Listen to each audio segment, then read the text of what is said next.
Still, you could almost hear the weight of truth pressing down on every man and woman seated there. Robert F. Kennedy Jr. stood behind the microphone, his fingers gripping the edges of the podium as if he was holding on to something much larger than himself, something sacred, something fragile. The cameras zoomed in. The nation leaned closer to its screens.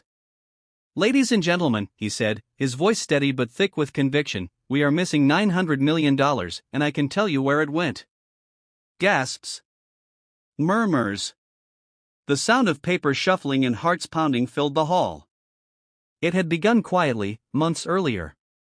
Kennedy had been reviewing a series of environmental and infrastructure budgets after noticing a few numbers that simply didn't add up. A bridge restoration fund in Ohio showed an overdraw, yet no new bridge existed. A clean water initiative in Arizona was fully funded, but the wells were still poisoned. The deeper he dug, the more irregularities appeared. His aides urged caution. "Bobby, maybe it's just accounting errors," one had said late one night in his dimly lit office. But Kennedy's instincts told him otherwise. "No," he murmured, scanning through hundreds of digital spreadsheets. "This isn't incompetence. This is a cover-up."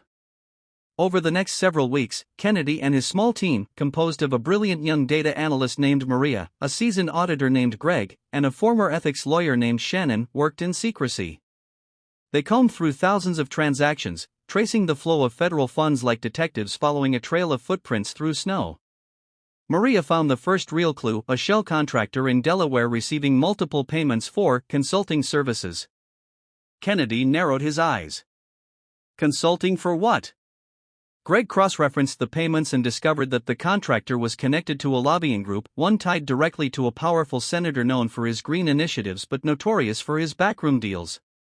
It was a bomb waiting to go off. The breakthrough came one stormy evening when Kennedy was reviewing archived files on his laptop. He paused at a document dated 3 years earlier, an appropriations bill amendment.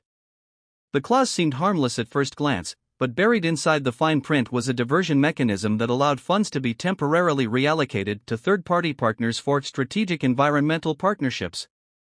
Only the funds were never returned. Maria leaned over his shoulder and whispered, "That's the gap. That's where it disappeared." Kennedy's jaw tightened. And someone signed off on it.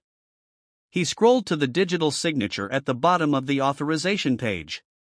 The name there made his breath catch: a longtime ally, someone he'd once trusted, Senator Harold Cromwell.